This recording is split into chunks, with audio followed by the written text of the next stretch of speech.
everyone, welcome back to my channel. I'm Robin, or Hobbit's Reading This, and today we are going to figure out what I will be reading in the month of July.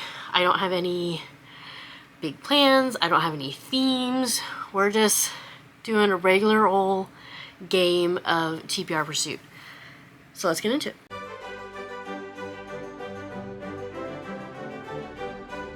If this is your first TBR game video of mine, I play a game called TBR Pursuit, which is using the Lord of the Rings Trivia Pursuit board, and each color represents a different genre that represent the 6 most popular genres on my physical shelves, which are romance, classic, psychology, LGBT, Jewish, and fantasy. I always do it in a different order, and I always hesitate on one. Anyway, there are also the bigger spots at the end of the spokes, which represent Miscellaneous, that account for the other books in my collection because I am a pretty eclectic book collector. I also have an option that adds a book, which is the roll again spot. I may do 1 or 2 of those if the dice allow, just because I think my only real thing I want to accomplish is I want to get caught up on my reading goal. As of right now, I am, I believe, 6 books behind, so I might aim for some like shorter books, but I might add, you know, maybe 1 or 2 roll-agains just to have more variety, but we'll see. So I'm gonna get set up and let's see what books I end up reading for July. Okay, so the first roll, I pretty much get to choose whatever direction I want. I think I'm just gonna go for classic because I know I have 2 classics that I have to read this month. Okay, so that puts me here.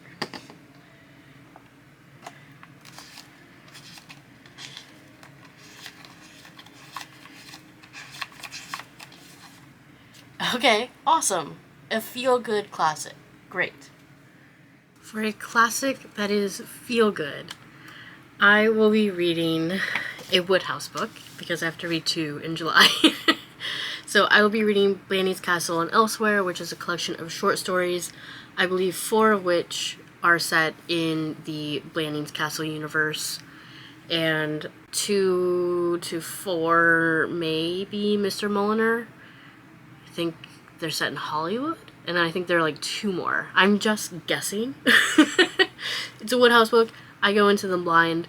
That's roughly what I know. It's a collection of short stories, which means I'm probably not going to like it that much.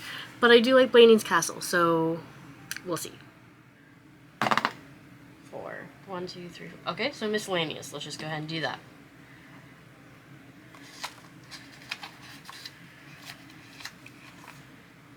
Okay. Essays. Awesome. Wonderful. Great.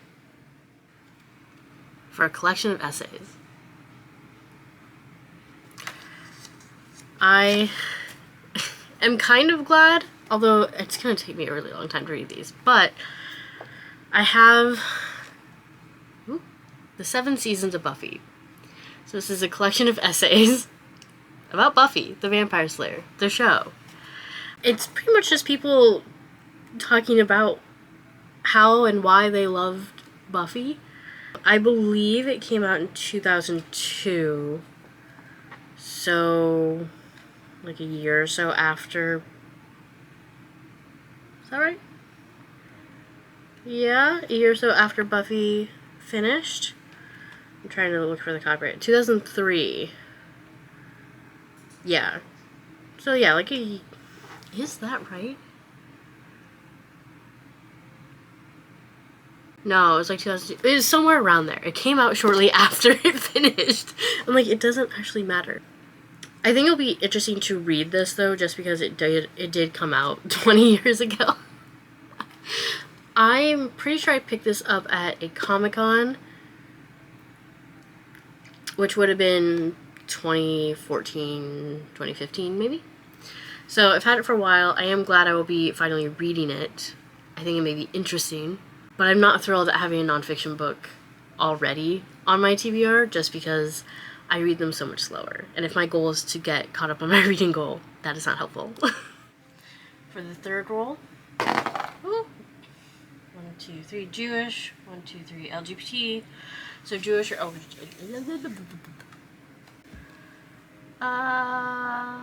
let's go LGBT.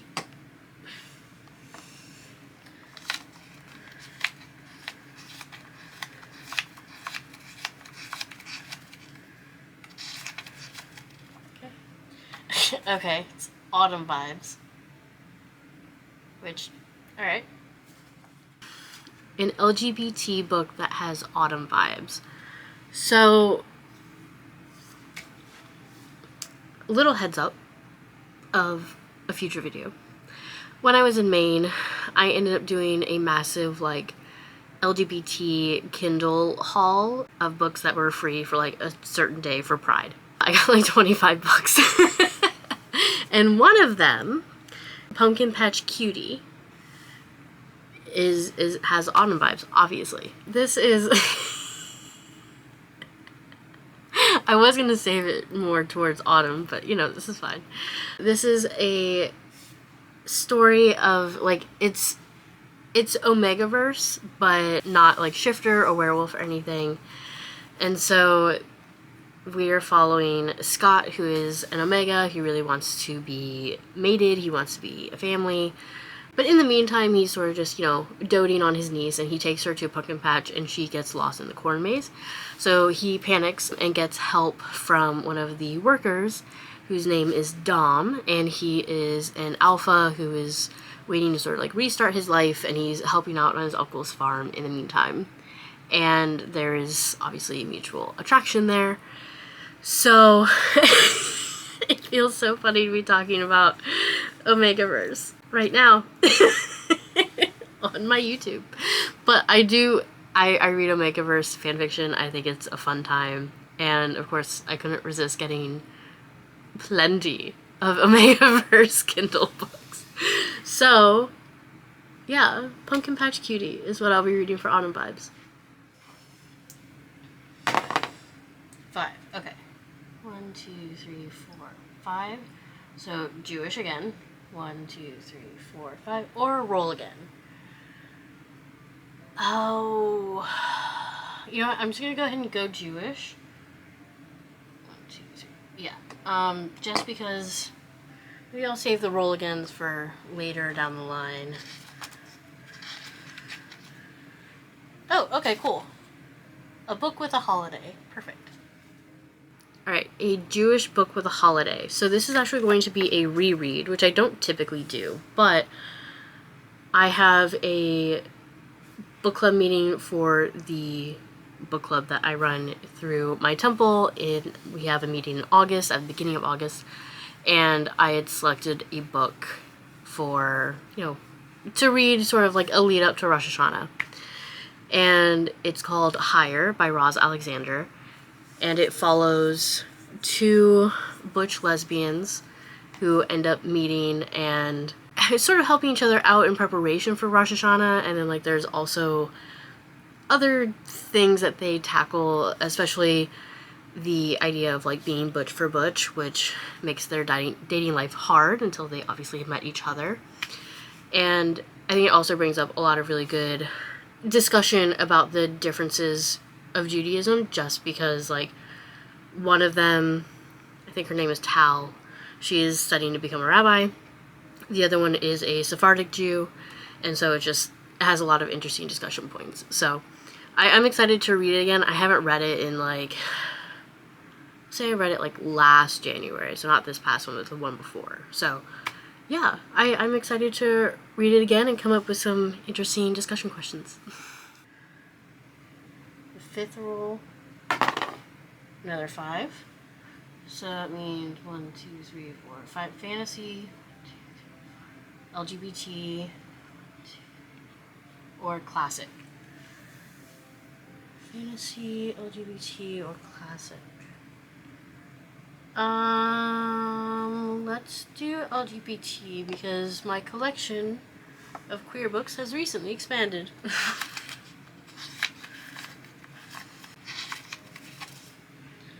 Ooh. Adapted to the screen. Interesting. an LGBT, I'm really struggling with the letters today, I don't know why, book that has or will be adapted to the screen. So here's the thing. I have plenty of LGBT books that are adapted or going to be adapted, but I've already read them. I've already read them. I went through my entire list of LGBT books on my TBR. None of them are being adapted. So I decided to spin it. I did find a list online of LGBT books that are inspired by movies, and one of the books that I recently got was on that list. So I'm like, okay, that works. Because I honestly, guys, I'm going to have like a book haul video. It has almost 50 books in it. I don't need to go to the bookstore again. Not right now. Maybe in like a couple weeks, but like I don't need another book. I know. It's crazy. So, I'll have what he's having. So the list that I found said that this was When Harry Met Sally but make it gay. So I was like, cool, great, that sounds very interesting. So this, it just sounds so cute. So this follows Farzan, who is a substitute teacher, and he goes to this bar to like drown his sorrows. And he's escorted to the VIP area, which he finds confusing. And the sommelier, comes over, is being very helpful, of course, but also like flirting a lot. And so they spend a night together. And then they find out that the sommelier, David, had thought that Farzan was a food critic. And he's not. He's a substitute teacher. So they have a good laugh. But David is studying to, be a sommelier. He has a big test. He's not interested in a relationship. But Farzan then inherits a bistro, and he needs help. So he enlists David to help him, sort of learn the industry. Farzan will help David study. They're not going to get together. Sure they aren't. So, but obviously there's an attraction, but they each have their own sort of plans for after David takes his test, and those plans involve not living in the same city, which is in Kansas City, which is a fascinating place to set this book. I'm curious if the author lives in Kansas City. Yes, he does. I mean, it's just like fascinating place to set this. So of course they're gonna get together, and I'm sure there's gonna be plenty of drama along the way. But it just, I don't know, it sounds so cute, and yeah, I was really excited. Sixth roll. Another 5. Okay, I'm just gonna keep bouncing between this area, I guess. So 2, 3, 4, 5 LGBT. 2, 4, 5. Roll again. 2, 3, 4, 5. Jewish. Let's just do a roll again. Get out of that loop. So that means I will roll to 8. 2. Okay, miscellaneous or romance. I feel like I don't do miscellaneous that much.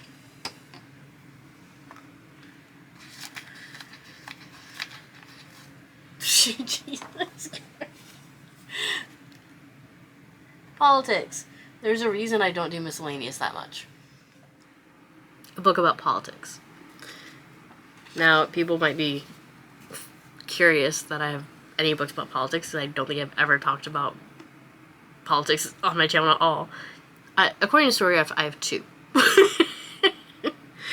And the other one, I'm like, yeah, sure, I guess I could say is about politics. I would say it's more feminism, but okay. I would say this is also more feminism, but it's also queer rights. So, The Women's House of Detention by Hugh Ryan. I'm just going to read the little paragraph on the back instead of try to sum it up. So, historian Hugh Ryan reconstructs the little-known lives of these incarcerated New Yorkers, making a uniquely queer case for prison abolition, and demonstrating that by queering the village, the House of D helped define queerness for the rest of America. From the lesbian communities forged through the Women's House of Detention to the turbulent prison riots that presaged I'll have it on the screen so you know what word I'm trying to say. I'm just going to say that preceded Stonewall. This is a story of one building and much more. The people it caged, the neighborhood it changed, and the resistance it inspired. So would I look at this and define it as politics? No, probably not. But Storygraph did, so therefore I'm going to read it. Okay. 4. So 1, 2, 3, 4 romance. 1, 2, 3, 4 classics. 1, 2, 3, 4 classics. I'm gonna go with romance.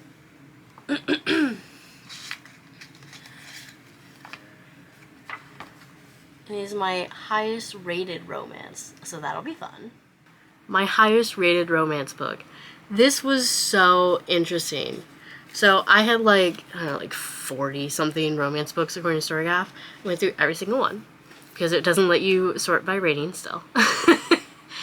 And very quickly, it was going to be Lore Olympus Volume 4 because it had like a 4.39, I think. Until I got to the very top of my list, the most recent book, The Dandelion and the Thistle, was like 4.6 something. And I was like, okay. I found this at a bookstore in Maine. And not to knock Maine at all, it's actually very queer friendly, at least the person I saw. But I wasn't expecting it to beat Lore Olympus. Because besides, there were, I want to say, like maybe 5 or 6 books that were above 4-star. So it was just fascinating. Anyway, the setting for this is at a maker's market, which is a place where different crafty and creative and making things people gather and sell, you know, their creations. And so it's following Addison, who has been at the Maker's Market for a very long time. He's sort of like the unofficial mayor. He's who everyone goes to for help, but he has his own crisis sort of come up. And he goes to Colin, who's new to the Maker's Market. He's trying to, you know, really get his ceramic business off the ground. And turns out he's like uniquely suited to help Addison. And they start becoming closer over the summer. And, you know, they may even get closer or may not. They're going to get closer because otherwise I wouldn't have picked it up. But it looks so cute. So, yeah, this is exciting. I love when I get, like, a book that I recently got on my TBR. I don't know why. I think it's just because, like, recency bias of, like, oh, I'm really going to like this one. Let's hope. And for what will likely be the last roll, 3. 1, 2, 3. Psychology. 1, 2, 3. Miscellaneous. All right.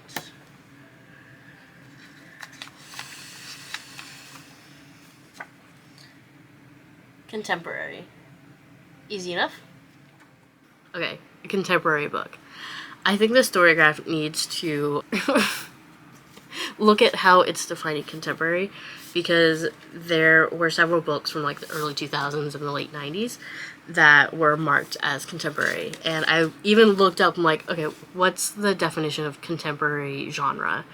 And it's obviously books that are set now-ish and reference things that are happening like somewhat currently. So I'm like, okay, so maybe a book from 1998 is not actually contemporary. I digress. I picked up Battle of the Bookstores, which is a contemporary romance, and is also a book that I got in the Jewish Joy book box. So I'm very excited because I got that like literally a couple weeks ago. And again, recency bias. And even though I didn't pick this one, I do trust the curators of the book box. And so I'm very excited, and it sounds very interesting and sort of, oh, You've Got Mail-ish. Actually, not sort of, it's very You've Got Mail-ish. So, and it's also set in Boston, which is amazing. So, on the same Boston street, there are 2 bookstores. One is managed by Josie, one is managed by Ryan. Their bookstores have very different vibes. But there is a new owner that decides to buy both of them and combine them.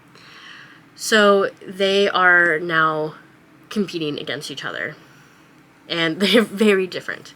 So they're very different. But luckily, you know, as frustrating as it is to work and compete against someone who's like so different and clashes with you so much, luckily they each have an online friend that they met at an online book forum that they can sort of, you know, vent and get consolation from. So, of course, little do they know they're actually chatting with each other, of course. So, yeah, I don't know, I do really enjoy You've Got Mail. It's a classic. It is a little, for me, there's a part of it where, like, you have to suspend your disbelief. So I'm like, how did it get, like, go so long? So I'm interested to see how that will be addressed, especially if this is, since this is contemporary, like, I think it's a lot harder to maintain this, like, anonymous aspect with, like, online friends. Obviously with strangers it's really easy, but, like, I've had online friends where, like, we, you know, we talk about our cities, we talk about our jobs, we share pictures, like, and it's a regular friendship, and so I know what they look like. So I'll just be very interested to see how that, and, like, I follow them on social media, so yeah, I'll just be interested to see how that's addressed. So those are the books for the game. Otherwise, I also have to read another Wodehouse, Luck of the Bodkins. Yes, I have no idea what it's about, but I'll be reading it. That's really all I have to say, because I go in blind for Wodehouse, so I don't know what it is. Sorry. that's what I've got. So leave me a comment if you know what Luck of the Bodkins is about, or if you've read any of these books or have any interest in any of these books. I'd love to hear your thoughts. Like the video, subscribe, click the notification bell so that you get notified whenever I upload a video, and I will talk to you later. Bye.